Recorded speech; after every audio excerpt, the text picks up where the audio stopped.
अस्सलामुअलैकुम दोस्तों, मेरा नाम है परवेज़ और आप देख रहे हैं राज गल्फ न्यूज़। दोस्तों, आज है 5 जून 2019 और आज की कुवैत की कुछ खास और अहम खबरें जो हैं आज और कल की वो आपके साथ शेयर करने वाले हैं। तो अगर आप कुवैत में रहते हैं और कुवैत के हालात से बाखबर रहना चाहते हैं तो इस वीडियो को आप शुरू से लेकर आखिर तक ज़रूर देखें। और दोस्तों, आप सभी को ईद मुबारक। जो भी कुवैत में रहते हैं या सऊदी अरब में जिस भी कंट्री में आप रहते हैं, आप सभी को मेरी तरफ से और मेरे चैनल की तरफ से आप सभी को बहुत बहुत ईद मुबारक। दोस्तों, आज की पहली खबर ये है कि कुवैत 7वें रिंग रोड पर चल रहे मरम्मत का काम, जिसकी वजह से स्पीड लिमिट जो है पिछले 120 फ़ी घंटा किलोमीटर की बजाय सिर्फ 60 किलोमीटर फ़ी घंटा कर दी गई है। ज़्यादातर ड्राइवरों को इस बदलाव के बारे में पता नहीं है और ख़ास करके सड़क पर कोई इस तरह का इशारा भी नहीं रखा गया है कि जो स्पीड लिमिट है उसको कम कर दी गई है, जिसकी वजह से बहुत सारे ड्राइवर जो हैं वो खिलाफ वर्जियाँ कर रहे हैं। वज़ारत दाखिला ने ट्रैफिक कैमरों के जरिए 7वें रिंग रोड पर 24 मई से 30 मई 2019 के बीच 13,059 खिलाफ वर्जियाँ दर्ज करने का ऐलान किया है। तो दोस्तों, आप सभी को पता चलें कि ये खबर जो है सोशल मीडिया पर बहुत ही ज़्यादा गर्दिश कर रही है, इस तरह की खबर। तो इस खबर के बारे में वज़ारत दाखिला ने बताया है कि ये खबर जो सोशल मीडिया पे गर्दिश कर रही है कि 7वीं रिंग रोड पर जो स्पीड लिमिट है उसको बदल दिया गया है, यानी कि उसको 120 की बजाय 160 या 80 कर दिया गया है। ऐसी खबर जो सोशल मीडिया पे चल रही है वो मन गढ़ंत है, इससे ज़्यादा कुछ भी नहीं है। उन्होंने कहा है कि जहां मरम्मत का काम चल रहा है वहां पर सिर्फ 60 से 80 किलोमीटर यानी कि स्पीड ड्राइवर रखते हैं, ताकि यानी कि जो मरम्मत का काम हो रहा है उसमें डिस्टर्ब ना हो।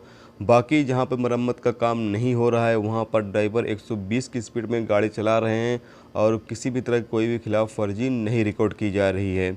दोस्तों, आप सभी को भी बताना चाहते हैं कि अगर आप 7वीं रिंग रोड पर गाड़ी चलाते हैं तो जहां पर यानी कि मरम्मत का काम हो रहा है तो वहां पर अक्सर इंसान खुद ही स्लो हो जाता है, लेकिन आप भी इस चीज़ का ख्याल ज़रूर रखें कि जहां मरम्मत का काम चल रहा है वहां पर थोड़ा स्लो गाड़ी चलाएं, ताकि जो काम करने वाले वर्कर हैं उनको इस चीज़ में डिस्टर्ब ना हो। बाकी और आगे यानी जहाँ मरम्मत का काम नहीं चल रहा है वहाँ पर आप 120 की स्पीड में गाड़ी चला सकते हैं। दोस्तों, अगली खबर ये है कि कुवैत में आने वाले 5 सालों के अंदर 1,60,000 कुवैतियों को निजी सेक्टर में रोज़गार देने के लिए प्रोग्राम तैयार किया जा रहा है। तो दोस्तों, आप सभी को बता चलें कि ये जो कुवैती शहरियों को 1,60,000 कुवैती शहरियों को यानी कि निजी सेक्टर में भर्ती किया जाएगा। ये जो भर्ती होगी वो तकनीकी शोबों में की जाएगी, यानी तकनीकी जो एरिया हैं उसमें इन सब कुवैतियों को रोज़गार दिया जाएगा और इनके बारे में इनको तालीम दिया जाएगा। तो दोस्तों, आप सभी बताए चलें कि ये जो यानी कि नौकरियां इनको दी जाएंगी, उनकी जगह दी जाएंगी जो अजनबी लोग इन सब पोस्ट पे नौकरियां कर रहे हैं, तो उनकी जगह पर कुवैती शहरियों को रखा जाएगा, बाकी इनको हटा दिया जाएगा। दोस्तों, अगली खबर ये है कि Kuwait director general of civil DGCA के डायरेक्टर यूसुफ अल फौजान ने वाज़ेह किया है कि लगभग 2,33,000 शख्स ईद की छुट्टियां बिताने के लिए Kuwait international airport T1, T4, T5 के जरिए से 902 फ़्लाइटों पर सफ़र करेंगे, विदेशों में ईद उल फितर की छुट्टियां मनाने के लिए।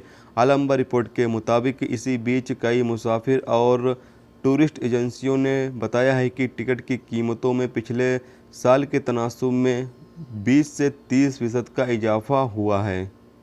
दोस्तों, अगली खबर यह है कि कुवैत अहमदी पुलिस ने एक कुवैती और उसकी एशियाई गर्लफ्रेंड को नशावर गोलियों का इस्तेमाल करने के इल्ज़ाम में गिरफ्तार किया है। उनके पास नशावर गोलियां बरामद किए गए थे और अल राय रिपोर्ट के मुताबिक उन्हें ड्रग्स कंट्रोल डिपार्टमेंट में भेज दिया गया है। तो दोस्तों, ये थी आज की कुवैत की कुछ खास और अहम खबरें जो आपके साथ शेयर की गई। तो उम्मीद करता हूँ दोस्तों ये वीडियो आपको पसंद आई होगी। पसंद आई है तो प्लीज़ वीडियो को लाइक करना, मेरे चैनल पर नए हो तो प्लीज़ चैनल को सब्सक्राइब करके साथ में बेल के आइकन को जरूर प्रेस कर देना, जिससे जब भी मैं कोई न्यू वीडियो डालूँ उसका नोटिफिकेशन आप दोस्तों को मिलता रहेगा। चलिए दोस्तों, फिर मिलते हैं नेक्स्ट वीडियो में नेक्स्ट टॉपिक के साथ। जब तक रखिए अपना ख्याल, ओके, खुदा हाफिज़।